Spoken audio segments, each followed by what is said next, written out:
सुखदेव जी महाराज ने इस 5वें स्कंध के अंतिम में नरकों का वर्णन किया। जो व्यक्ति दूसरे के धन को खाके मर जाता है उसे कौन से नरक में जाना पड़ता है। जो मेढ़ काटता है उसे कौन से नरक में जाना पड़ता है। जो भैया के हक को मार लेता है उसे कौन से नरक में जाता है। जो नारी माँ बेटे को दूर करती है, न्यारी करने की ज़्यादा जिद करती है, उसे कौन से नरक में जाना पड़ता है। जो एक कोख से जन्मे हुए भैया को अलग करने की कोशिश करती है, जो नारी, उसे कौन से नरक में जाना पड़ता है। जो नारी अपने पति को धोखा देकर माता पिता की आंखों में धूल झोंक करके अपने शारीरिक संबंध कहीं दूसरी जगह बनाती है, उसे कौन से नरक में जाना पड़ता है। इन सारे नरकों का वर्णन इस हमारे 5वें स्कंद के अंतिम चरण में हुआ। अब समस्या ये है कि मैं सारे नरकों का वर्णन करूं तो अभी जो है हृदय में बहुत बड़ी घबराहट हो जाएगी, क्योंकि दूध का धुला हुआ होना बड़ा मुश्किल है। क्योंकि कोई न कोई गलती किसी न किसी से हो ही जाती है। क्योंकि इन नरकों की जो समय सीमा है ना, वो बहुत ज्यादा है और शास्त्र झूठा तो हो नहीं सकता। पतिवंचक परपति रति कर। मैं एक बात बता रहा हूं, सब बातों में से लेकर के एक छोटी सी बात बता रहा हूं। जैसे हमारे यहाँ घंटों में, मिनटों में और दिनों में गिनती होती है ना, ऐसे ऊपर के जो लोग हैं और जो नीचे के लोग हैं, वहाँ घंटों से काम नहीं चलता, दिनों से काम नहीं चलता, वहाँ सीधे कल्पों से काम होता है, कल्पों से। जैसे जो धर्म कांटा होता है ना, बापे सोनो तोलो जा सकता है, नहीं तोला जा सकता। या सोने की जो तराजू होती है, बापे आलू बैंगन तोले जा सकता है, नहीं, क्योंकि बहुत बड़ा अंतर है। वो बहुत छोटी चीज है और वो बहुत बड़ी चीज है। तो ऐसे ही हमारे दिना और वहां के दिनों में बहुत बड़ा अंतर है। या जब ही तो कहते हैं लम्हों में भूल की थी और सदियों में सजा पाई। लम्हों में जो कोई नारी अपने पति को और माता पिता को धोखा दे करके, बच्ची है तो माता पिता को धोखा दे के संबंध बनाएगी, और पत्नी है तो पति को धोखा दे करके संबंध बनाएगी। तो उसके बारे में कहा रौरव नरक कल्प शत। शत माने होता है 7। रौरव नरक कल्प शत परई, 100 कल्प तक उसे रौरव नरक में, जो मवाद होता है ना फोड़े का, वैसी तो वहां नदी होती है मवाद की, और उसमें डुबाया जाता है। और उसमें जो है बिच्छू से भी खतरनाक कीड़े होते हैं, जिनका नाम होता है रूरू। क्या नाम होता है? रूरू। उस रूरू नाम के कीड़े जहां पे हैं, उस नरक का नाम है रौरव। रूरू से बना रौरव। तो उसमें 1 आध साल नहीं, 2-4 साल नहीं, 10-20, 100, 500 साल नहीं, रौरव नरक कल्पशत परई, पतिवंचक पर पतिरति करई।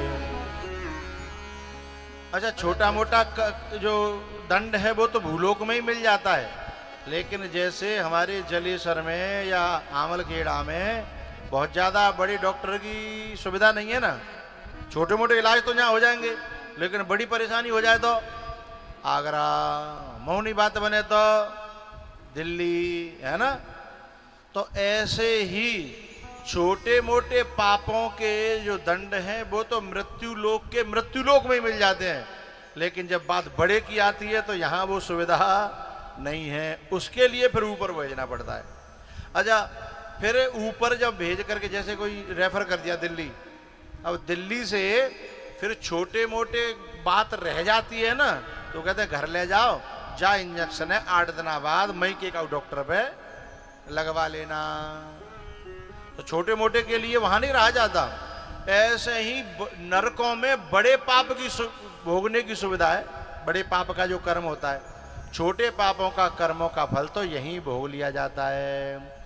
जैसे कोई बड़ा पापी जो है बहुत बड़ा कर्जा लेके, जैसे अभी बहुत से हमारे भारत के लोग विदेशों में पड़े हुए हैं ना, घोटाले कर करके, लाखों के नहीं, करोड़ों के नहीं, हाँ हजारों करोड़ों के घोटाले पर क्या हो तो वे मस्त हैं। लेकिन इस सिद्धांत में, परमात्मा के सिद्धांत में एक एक पाई को चुकाना पड़ेगा, एक एक पाई को चुकाना पड़ेगा। तो जैसे मान के चलिए कोई व्यक्ति किसी का कर्जा खा के मर गया, और ज्यादा कर्जा है तो ऊपर के जो लोग हैं उनमें फल भोगना पड़ेगा। तो थोड़ा बहुत तो रह जाएगा, तो फिर उसका जब जन्म होगा भूलोक में तो मनुष्य के रूप में नहीं होगा, तो या तो ऊंट के रूप में, या भैंसा के रूप में, या तांगे के टट्टू के रूप में है उसका जन्म होगा। और वह तांगे में वो तब तक चलेगा जब तक बाकी पाई पाई, बोलो भैया, चुक नहीं जावेगी। है मेरे तो जो है ना बगल में मेरा कुरसंडा गांव है, सादाबाद से कुरसंडा तक तांगे चलते हैं। वो तो पता ना चलते हैं कि ना चलते ही, पहले सादाबाद कुरसंडा, सादाबाद तांगे चलते हैं। उन तांगे न में मैंने बिन घोड़न की जे हालत देखी, कीड़ा पड़ रहे हैं, मक्खी बिन बना रही हैं, लेकिन तब बात चलना तो है। कभी कभी सवारी ज्यादा है जाती तो घोड़ा ऊपर टंगो है, फिर तुरंत कहीं पीछे तो कूदो कूदो कूदो कूदो कूदो, पीछे से कूदे तब जाके घोड़ा नीचे आयो वो खच्चर है। अब न मर सकता है जब तक चुक नहीं जाएंगे हैं, जादना पैसा चुक जाएंगे, बैदना बाको छुटकारो है जागो। बाजनम में सोच रो है कुछ चूना लगायो देवेंद्र, मैंने तो है 5 लाख का चूना लगा के मौज आ गई। लेकिन जब घोड़ा बनो तो रोज माने जब 1000 रुपया कमा के दे हैं, 500 कमा के दे हैं, तो कई जन्मों में वो चुका पाया, तब जाके मुक्त होगा, तब उसे दोबारा इंसान का जन्म मिलेगा। है तो भैया भगवान के यहाँ देर है पर अंधेर नहीं है। हम बड़े खुश होते हैं कभी को मैं चूना लगा दो, है मेरे फलाने बताओ इतने रुपया से चूना लगा दो। अरे चूना तूने नहीं लगाया, चूना तो तुझे लग गया है, बस वक्त समझ जिस दिन आएगी उस दिन पता चलेगा। है तो भैया नरकों का मैं ज्यादा वर्णन इसलिए नहीं कर रहा, शॉर्टकट में इतना समझा रहा हूं, सिद्धांत कभी किसी को छूट नहीं देता है। वो कर्म का फल तो आज नहीं कल, कल नहीं परसों भोगना ही पड़ेगा। अपनी ओर से नहीं कह रहा, वेदांत का सिद्धांत कहता है अवश्यम एव भोक्तव्यम कृतम कर्म शुभाशुभम न भुक्तम क्षीयते कर्म कल्पकोटि शतैरपि। सुख और दुख ये दोनों हमें कर्म के आधार पर भोगने पड़ेंगे। वहां कोई ग्रेस नहीं मिलता, वहां कृपा नहीं मिलती है कर्म के सिद्धांत में। अच्छा एक बात बताओ, हम जितने यहां बैठे कहा है, किसी को भी दुख भोगने की इच्छा होती है क्या? बोलो अनार अलाओ, लेकिन क्या भोगना नहीं पड़ता? न चाहते हुए भी 1000 उपाय करने पे हैं, जो पत्नी पल्ले पड़ गई है, बाकी द्वारा जो दुख मिलना है वो न चाहते हुए भी 1000 उपाय करने पर भी भोगना पड़ता है कि नहीं है? तो जब दुख न चाहते हुए भी भोगना पड़ता है, ऐसे ही सुख भी यदि कर्म किए हैं तो भले ही न चाहो वह भी हमें भोगना पड़ेगा। अब आजकल ये लोग क्या कहते बता, अपना बाप मरेगा तो सबसे पहले बाकी कार्ड में लिखाई जाएगी कि दुख के साथ सूचित करना पड़ रहा है कि हमारे पिताजी का स्वर्गवास हो गया। अरे भैंस के ताऊ, त्यो बाप ने इतने अच्छे कर्म करे तो स्वर्ग चलेगा होगा नहीं? भाई कर्मन तो देख, एक ऐसी मेड़ ना छोड़ी जो काटी नहीं हो, दगरो तो मेड़ बना दो और बाको छोरा लिख रहा है मेरे पिताजी का और जब तेरो बाप स्वर्ग में जाओगे जी महात्मा नरक में जाएंगे हैं। जब त्यो बाप इतना मेड़ काटी बाने दगरे काट डारे छील छील के और मेड़ को श्यांप बना दो जो जितना मौका मिलो बित्ते घुस गो हैं। मेड़ को श्यांप बना दो और बा को चोरा लिख रो मेरे पिताजी का। असम्य की बात है। एक आदमी तो ऐसा मासाव रहे जई क्षेत्र को बाको बाप मरियो तो न्यू लिख रो मेरे पिताजी का बैकुंठ वास हो गया और मेरे परिचित में रहे। बाने चुनाव के दौरान करेट की करेट खाली कर दी पीगो और जन कितनी घर में दबका के धल नहीं भाई मिलती के लिए मोहल्ला में बांट दिए भूखा मोहल्ला में बांट रहा है करेट की करेट अंग्रेजी देसी और एक प्रत्याशी पेते नहीं जितने ठाड़े हतकाए दली और निर्दली हैं सबन पेते ले आयो।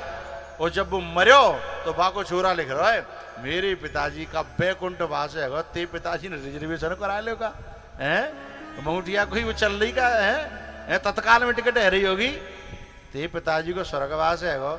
अरे भाई तो शर्म लिख रही है नरक जावे में नरक लिखवे में तो ईमानदारी तो न्यू लिख दे कि भैया मेरे पिताजी मर गए हैं अब मो ना पता हो नरक गए हैं कहे स्वर्ग गए हैं इतनी ईमानदारी तो बरतो।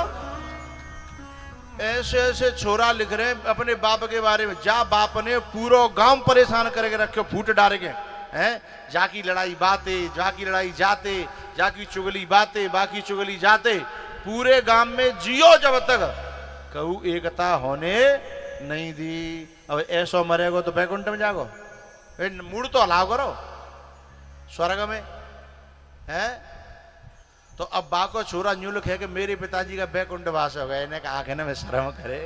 जब ऐसे उस स्वर्ग जान लगे तो फिर नरक में तो अलीगढ़ को तारो लगेगा भाई हैं तो ऐसे न को नंबर आ रहा है। तो मेरी प्रार्थना ये है कि कर्म का सिद्धांत भुगतना ही पड़ेगा। हम संसार की आंखों में धूल झोंक सकते हैं लेकिन परमात्मा की आंखों में धूल नहीं झोंक सकते हैं। और जो इस बात को ध्यान में रखते हुए जीवन जीता है उसका जीवन बड़ा साफ सुथरा बड़ा सुख देने वाला बड़ा आनंद देने वाला यहां भी और वहां भी। ये सिद्धांत है इसे कोई तोड़ मरोड़ नहीं सकता। जैसे 2 और 2 4 ही होते हैं उन्हें कोई 2 और 2 को 5 नहीं कर सकता 6 नहीं कर सकता और 3 भी नहीं कर सकता है।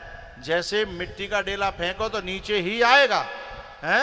ये सिद्धांत है गुरुत्वाकर्षण का है इसे कोई मिटा नहीं सकता। ऐसे ही कर्म का फल तो भोगना ही पड़ेगा। हम ये समझे कि हमने न्यों करके त्यों करके न्यों करके इकट्ठा कर लो हैं जिस दिन नंबर आएगा है उस दिन जो है मिट्टी में मिल जाता है व्यक्ति और उसे अपनी जिंदगी से नफरत हो जाती है। और जिनके लिए बुरे कर्म किए थे फिर उन्हीं से नफरत होने लगती है क्योंकि जिनके लिए कहते वे भी घास में डालते ही फिर हैं। जब वाल्मीकि जी महाराज थे ना संतों ने उनसे पूछा कि घरवाले ने जो पूछ के आओ कि तुम जो पाप कर रहे का हो पाप में तुम्हारे घरवाले शामिल होंगे या नहीं होंगे। बोले तुम हमें यहां बांध के चले जाओ ये पूछा बस फिर तुम जो कहोगे हम वो करेंगे। जब वो घर गयो घरवाले ने कही हम पाप में शामिल क्यों होंगे भाई तुम्हारा काम है हमें करे खवाए हो तुम ब्याह करके लाए हैं तुम्हें हम पैदा करे हैं चाहे पाप करो चाहे पुण्य करो तुम्हारा काम है हमें खवाओ हम किसी के पाप में शामिल होने वाले नहीं है। जब लौट करके आया उदासी मुंह से संतों से कहा कि मेरे पाप में मेरे घरवाले शामिल नहीं है। तब संतों ने कहा कि जब वो तुम्हारे पाप में शामिल नहीं है तो ऐसे लोगों के लिए तू अपना समझ करके अपना जीवन बर्बाद कर रहा है। अरे वाल्मीकि चल राम का नाम जप अपना कल्याण कर ले। उसी दिन से वाल्मीकि परमात्मा के रास्ते पे चल गया। तो सीधा नाम तो जपना जानता नहीं था क्योंकि हमेशा से मारो मारो करता रहा मारो मारो हैं मारो काटो।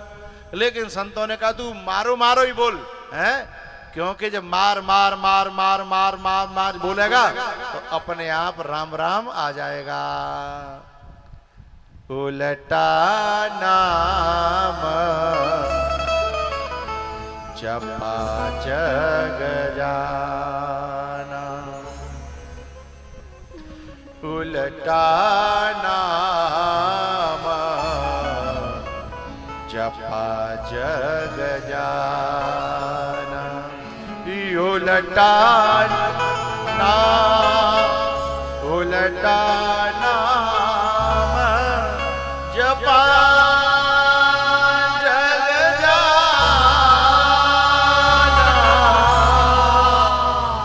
मबदानी सारे रे मा गा रे सा नि सा रे सा धा नि प म प ग म रे सा। उलटा नाम जपा जग जाना, वाल्मीक भय ब्रह्म समाना,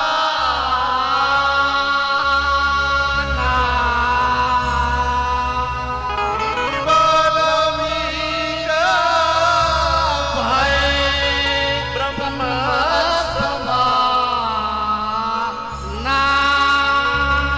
उलटा नाम जपा जग जाना। एक बात बताऊं, ये शास्त्रों की अपनी एक परिभाषा है, एक अपना तरीका है ऋषि मुनियों के कहने का कि उल्टा नाम जपा। अच्छी बात है, हो सकता है ऐसा भी हुआ हो, उनकी बात शर्माती है, लेकिन बुद्धिमानों का और जो बहुत ऊंचे संतों का कहना ये है क्या, घनघोर वर्षा हो रही है, एक मैया ने अपने बेटे से कहा बेटा मुझे एक दाल बनानी है, बारिश हो रही है, ऊपर मटका दरिया, पानी भर जागो तो वर्षा के पानी से दाल अच्छी घुल जाती है। वर्षा बंद हो गई, मैया ऊपर बोली बेटा लिया पानी उठा के जा, मटका लिया, अब देखे तो मटका में एक बूंद पानी नहीं। बोले बेटा तू ऊपर खुले में धर के आए हो? बोले हाँ। बोले यहाँ पानी क्यों नहीं आया? बोले मुझे नहीं पता मैया, मैंने खुले में रखा था, मटका रखा था, कोई बता सकता है उसमें मटके में पानी क्यों नहीं आया? क्योंकि मटका उल्टा रखा था, और जब तक मटका उल्टा है तब तक कितनी वर्षा हो, कई साल तक होए, उसमें एक भी बूंद पानी बोलो बोलो आने वाला नहीं है। कब पानी आएगा? उलटा, जिधर जा रहे थे उधर से वाल्मीकि जी उलट गए। उलट गई मोरी नैन पुतरिया, पलट गई मोरी नैन पुतरिया, उलटा नाम जपा। जगत में गए, घर में गए, पूछा, जग समझ में आ गया, जग को जान लिया। जग को जानने के बाद ही तो परमात्मा से अपनापन होगा। जब तक नाती मेरा है, बेटा मेरा है, घरवाई मेरी है, तब तक परमात्मा मेरा हो ही नहीं सकता है। एक एक शब्द समझ में आ रहा है? उलटा नाम जपा जग जाना, वाल्मीक भय ब्रह्म समान, वाल्मीक भय ब्रह्म समान,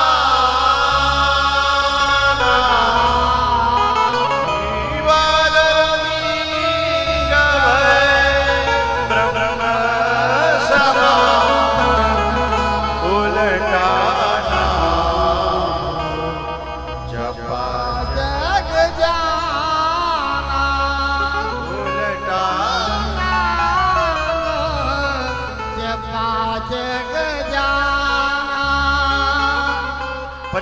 ने नरकों का वर्णन सुना और नरकों के बुरी बुरी गति सुनी।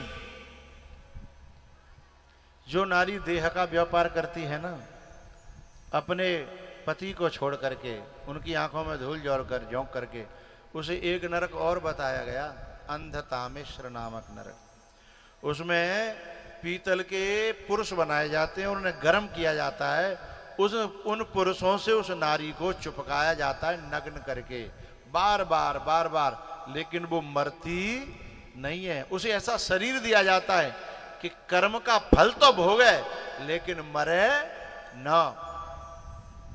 जब ऐसा भयंकर कर्म का फल भोगने के बारे में सुना तो परीक्षित जी घबरा गए। बोले जिनते बचवे को कोई उपाय है? माने कि चलो कोई गलती तो है गई, लेकिन अब बचे कैसे? बोले 3 उपाय हैं। तीनों में तीनों कर सको तो बहुत अच्छी बात है, लेकिन तीनों न कर पाओ तो तीनों में से एक भी कर लोगे तो भी बेड़ा पार हो जाएगा। बोले कौन कौन से उपाय हैं? पहला उपाय, गुरु के द्वारा मंत्र लेकर के उस मंत्र में श्रद्धा विश्वास के साथ उसका जाप करे तो पापों को काट देता है, उस बुरे कर्मों को काट देता है। ध्यान मूलम गुरुर्मूर्ति, पूजा मूलम गुरुपदम, मंत्र मूलम गुरुर्वाक्यम, मोक्ष मूलम गुरु कृपा। पहला रास्ता उपाय। दूसरा उपाय है भगवान की कथा का श्रवण। यह भी पापों से मुक्त कर देता है यदि पूर्ण श्रद्धा और विश्वास के साथ श्रवण किया जाए तो। बोले तीसरा उपाय है कि संसार के संबंधों का त्याग करके केवल किसी महापुरुष की सेवा में लग जाए, दोष दृष्टि रहित हो करके। धर्मम भजस्व सततम त्यजलोक धर्मान, सेवस्व साधु पुरुषान जहि काम तृष्णाम। धर्मम भजस्व सततम, लौकिक धर्मों का त्याग करके केवल पारलौकिक धर्म का पालन करे। सततम यानी पारलौकिक, सततम धर्मम यानी परमम धर्मम, और महापुरुष की सेवा में लग जाए। जैसे वो चलावे वैसे ही चले तो भी इन पापों से मुक्ति मिल सकती है, वो महापुरुष छुड़ा सकता है। अब तीनों कर ले तो बहुत अच्छी बात है, और तीनों न कर पावे तो कोई एक कर ले। परीक्षित जी ने पूछा कोई प्रमाण है क्या तुम्हारे पास? बोले है। ऐसा प्रमाण है कि एक आदमी था, उसने बड़े बड़े बुरे कर्म करे और नेक आदमी करे, ढेर के ढेर करे, लेकिन उस पर संतों की कृपा हो गई। उसने संबंधों का त्याग किया और हरिद्वार में जाकर के भगवान का भजन किया, सारे पाप कट गए और वो भगवान के धाम को गया। बोले कौन था? बोले अजामिल। जो अजामिल था वह पापी नहीं था, महापापी। जो सारे जितने दुर्गुण होते हैं ना वो सब उसमें थे। लेकिन एक दिन संतों की टोली वा गांव में आई, नवलपुर जैसो गांव हो तो बाकी बालक खेल रहे, ओटपाई बालक आते हैं। मैं ओटपाई क्यों कह रहा हूं कि बच्चों ने क्या उत्तर दिया जब संतों ने पूछा कि भैया कोई भगत को घर है क्या जो सेवा करे हमारी? बोले ऐसा घर बतावे महाराज जी जो जिंदगी भर याद करो है। सो उन्होंने जो है उस अजामिल पापी का ही घर बता दिया जो संतों से चिढ़ता था, लड़ता था, है? कि बोले देखो वो चबूतरा बना हुआ है, उस पर नीम का पेड़ खड़ा है, वो घर जो है अजामिल भक्त का है, चले जाओ। और संतन का बताओ बेचारे ने और सीधे चले गए। वो तो कहूं बदमाशी करे भी गए हो, बाकी घरवाई थी। अब वैसे तो वो भी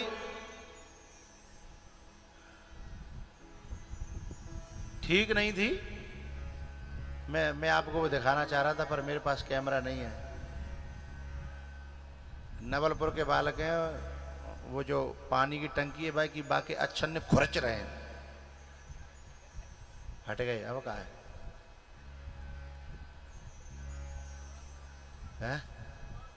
प्रमाण दिखान चारों पर का करूं हटगो। ए बेटा खुशियो खुरचदा खुशदा खुशदा लिखी का बजरंग।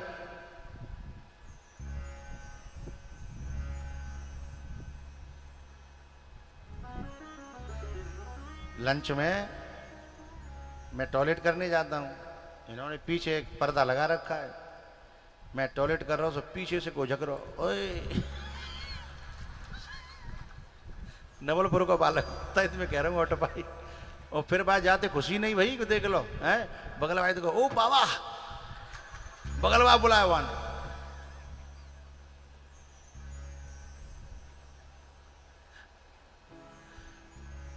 और हमारे जी बाबूजी ऐसा लगाओ तो मैं खूब आराम थे हैं?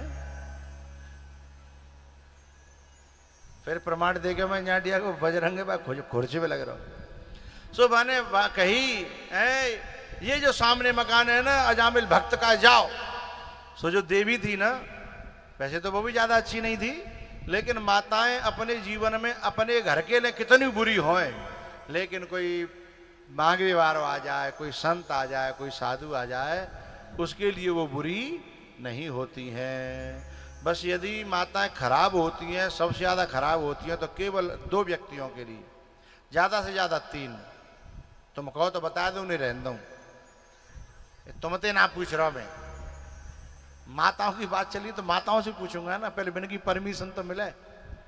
ए मैया बता दूँ, हाँ माताओं की बस 3 व्यक्तियों के अलावा वो किसी की बुरी नहीं होती। कोई आ जाए भिखारी दीन दुखी, भाई रोटी खवाए बिना नहीं जान देंगी हैं, कछु डांट देंगी, जो भिखारी होगा है, नहीं होगा तो कैसे उन्हें करके भाई खुश करेंगी, है ना। बस बिन की दुश्मनी 3 ते होते हैं। पहली दुश्मनी लल्लू के पापा थे,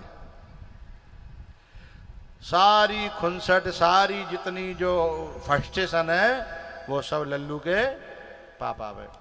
बाकी बात बची कुची अपनी नंद पे, और बाकी बाद जो कुछ बची कुची है वो लल्लू के पापा की मम्मी पे है। बस ये 3 जो है दुनिया में उनके उस पर रहते हैं, टारगेट रहते हैं। बाकी इनकी किसी से कोई दुश्मनी नहीं है। देवरानी जिठानी ते ने कहा जब तक होते, जब तक न्यारी साजे ना हेरे हैं, तब तक नहीं चलेगी। न्यारे साजे कर दे वो दुश्मनी खत्म है। पर कछु लोग मानते ही ना है। मैं कहता हूँ न्यारे कर दे भैया, अरे बोले हमारे बाप दादा ने न्यारे कब देखो ही ना, हमें न्यारो, और राजी तो ही नहीं देखो तो कहो ना गैर राजी देखेगो है, राजी तो कर लेगा तो बहुत बढ़िया, और नहीं कहो ना है।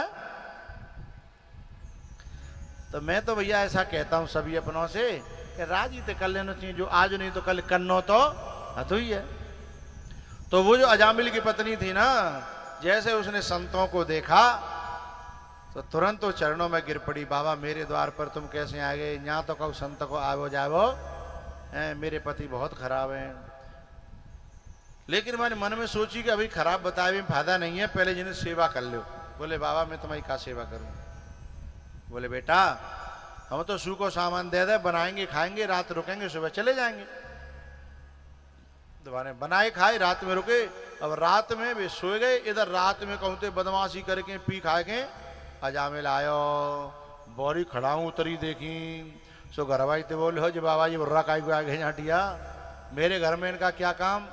घरवारी ने तुरंत जो है आड़े हाथों लेते हुए कहा सुनो, तुम दुनिया वालों के साथ में जैसे रहो वैसे रहो, लेकिन संतों के साथ में तुम्हें अच्छा व्यवहार ही करना चाहिए। संतों के साथ गलत व्यवहार मत करना, ये मेरी प्रार्थना है। और प्रार्थना न मानो तो फिर मेरी जबरदस्ती है। सुबह जग करके संतों से अच्छा व्यवहार करना, उनकी बातों पे ध्यान देना और उनकी बातों को मानना, ठीक है। बोले भगवान ठीक है तू कह रही है तो हैं। अब सवेरे जगह संत जाने लगे। बोले भैया सब संत घर से जाते हैं तो उन्हें विदा दी जाती है। अब अजामिल मन ही मन बोले हो कि तुम जिंदे जा रहे हो, झोली झंडा संग लेके जा रहे हो, यही बहुत बड़ी विदा समझो है। लेकिन उसकी पत्नी ने पीछे से कुर्ता पकड़ के झटक दिया। बोले मैंने क्या कहा था रात में, उस बात का ध्यान दीजिए। उसने कहा महाराज क्या सेवा करूं। बोले कुछ नहीं, अपना तो तेरा 8वां बेटा होने वाला है, उसका नाम तू नारायण रख लेना। ऐसा क्यों किया संतों ने? क्योंकि संत जो परमात्मा से प्रार्थना कर रहे थे कि हमने इसका नमक खाया है, किसी भी बहाने से इसका उद्धार हो जाए। तो ये प्रेरणा उनके मन में भई कि भगवान को नाम जा घर में कैसू कैसू आवे और बा को बहानो लेके, जैसे माता है ना, कभी कभी आप देखना नेक बात पे लड़ाई हो जाती है, नेक बात पे, लेकिन बात नेक नहीं होती, बात तो नेक बहाना होता है, पर बात बाकी पीछे जन कितनी इकट्ठी धरी रहते हैं, पुलंदा के पुलंदा। लोग समझते हैं नेक की बात, नेक सी बात पे हैगी, नेक सी बात पे नहीं, वो तो बहाना है। ऐसे ही संतों का संकल्प था, ये नाम का तो बहाना था। जब नाम धर के चले गए, अजामिल को वृद्धावस्था आई, यमराज के दूत लेने के लिए आए। जब यमराज के दूत लेने के लिए आए तो अजामिल जो पुकारने लगा नारायण नारायण अपने बेटे का नाम। भगवान के दूतों ने आकर के ये बहाना लेकर के कि हमारे प्रभु का नाम पुकार रहा है, तुम कौन होते हो ले जाने वाले, ये झगड़ा किया और अजामिल की जान बचा ली। अजामिल की जान बच गई और ये झगड़े को अजामिल ने देख लिया तो वो समझ गया कि संतों के व धरे भये नाम के कारण आज मेरी जान बची है, तो अब ये जीवन संतों का दिया हुआ है, भगवान का दिया हुआ है। अब मैं इस जीवन को दुनिया में गंवाने वाला नहीं हूं। तो भैया जो तुम जो इतने बैठेगा यहां, तुम्हारा जीवन कौन को दया है? अरे भैया हमारो जीवन तो भगवान को ही दया भयो है ना। पर हम काय में लगा रहे हैं, सुबह जगत के गोबर, बाकी बात सानी, बाकी बात चरी, हाँ या ना है, बाकी बात ने कहा रोटी पानी खाई, ने कहा आराम कर लो, शाम को फिर गोबर है, फिर सानी है, फिर दूध निकाले के पियो खायो और सो गए। क्या इसी के लिए मनुष्य जीवन मिला था? नहीं। अजामिल ने उसी समय निर्णय कर लिया और कहां पहुंचा? हरिद्वार गंगा के किनारे, और उसने जम करके भजन किया और अपने सारे पापों को काट करके उसने भगवान के धाम को प्राप्त किया। जब समझ आ जाए, जब ये पता चल जाए कि ये जिंदगी भगवान की दी हुई है, तभी व्यक्ति को अपना कल्याण कर लेना चाहिए। यदि संतों की सेवा से, संतों के दिए हुए किसी संकेत से यदि हम उसी लाइन पर चल गए तो जीवन का कल्याण हो जाएगा। भैया उसके बाद में वृत्रासुर की कथा आती है और 7वें स्कंद में प्रहलाद जी की कथा आती है। हिरण्यकश्यपु जैसा राक्षस उस समय उसके बराबर बलवान तीनों लोकों में कोई नहीं था। पृथ्वी की नहीं बात कर रहा हूं, तीनों लोकों में कोई नहीं था। लेकिन एक छोटा सा बालक उसी का बेटा और उससे अड़ गया। प्रहलाद से हिरण्यकश्यपु ने कहा, क्यों रे, तू नेकसो सो छोरा 250 ग्राम को और मोते तीनों लोकों के मालिक से आमना सामना कर रहा है, तेरे अंदर ये बल कहां से आया? प्रहलाद जी ने बड़ी प्यारी बात कही, पिताजी जाके बल लवलेश से जितेऊ चराचर झार। जिसके लवलेश बल से तुमने सारी दुनिया को जीत लिया है, वो परमात्मा का बल ही मेरे अंदर है और मैं काल से भी डरने वाला नहीं हूं। प्रहलाद जी इतने छोटे से हैं, फिर डरते क्यों नहीं है इतने बड़े बलवान से, जिससे बड़े बड़े राक्षस देवता सब डरते हैं हिरण्यकश्यपु से? प्रहलाद क्यों नहीं डरता? अरे भैया जा क्षेत्र को यदि नेकऊ काऊ को रिलेशन लग्गा तग्गाते कहूं है कि यदि विधायक जी ते निकल आवे क्या फिर सैफ ही तक चले जावे हैं, फिर वो रोका खातो है? है जो कहता दुनिया फाड़ दूंगा है। कैसे यूं करके सैफई तक चले जाए फोटो खिंचा लावे हैं काऊ के संग हैं। बहुत बड़ा परिवार है, काऊ के संग खिंचा लावे, छोटे थे बड़े थे बीच के थे है ना। बाकी बात वो काऊ गिनतो है। अरे साहब जो कहता है नगरा को ताल बना दूंगा हैं। ये मत समझियो अब संसार के छोटे मोटे पद पर बैठे हुए उन लोगों से संबंध बन जाए तो आदमी फिर इतना बलवान समझ बैठता है। और जा प्रहलाद को संबंध है स्वयं परमात्मा से हो फिर वो कौन ते डर पेगो। क्यों घबराऊं मैं मेरा तो राम से नाता है। मेरी ये जीवन गाड़ी राम चलाता है। क्यों घबराऊं मैं मेरा तो राम से नाता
घबराऊं मैं मेरा तो राम से नाता है। बोलो बाल कृष्ण भगवान की। अब के 4 बज गए हैं और आंधी भी आने की दस्तक दे रही है, इसलिए खड़े हो जाइए एक भजन नाचने के लिए इससे अलग, और फिर आरती। कल जो है कन्हैया का जन्म होगा, हल्के में राम कथा भी होगी। सबके संकट दूर करेगी, श्री बरसाने वाली बजाओ बजाओ ना बजाओ राधा नाम की ताली।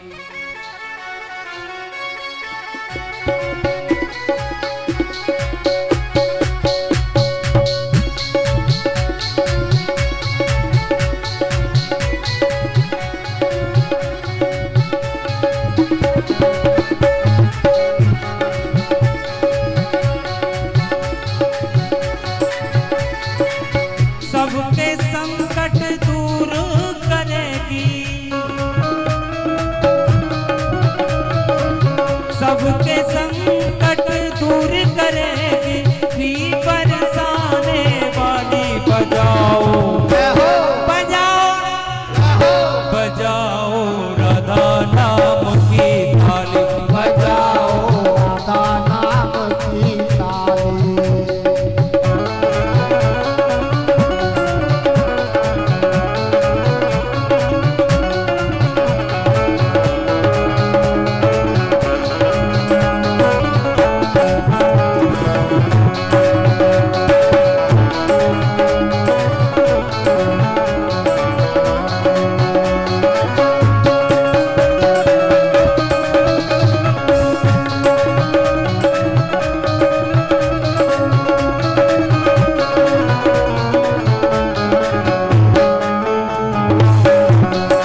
बाकी लोग साइड से हट जाएं, परिचित परिवार आगे आ जाए आरती के लिए।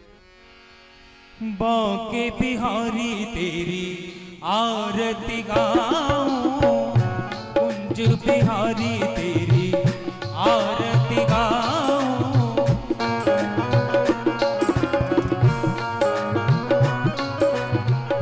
चरणों से निकली है गंगा प्यारी, जिसने सारी दुनिया तारी, इन चरणों में शीश झुकाऊं,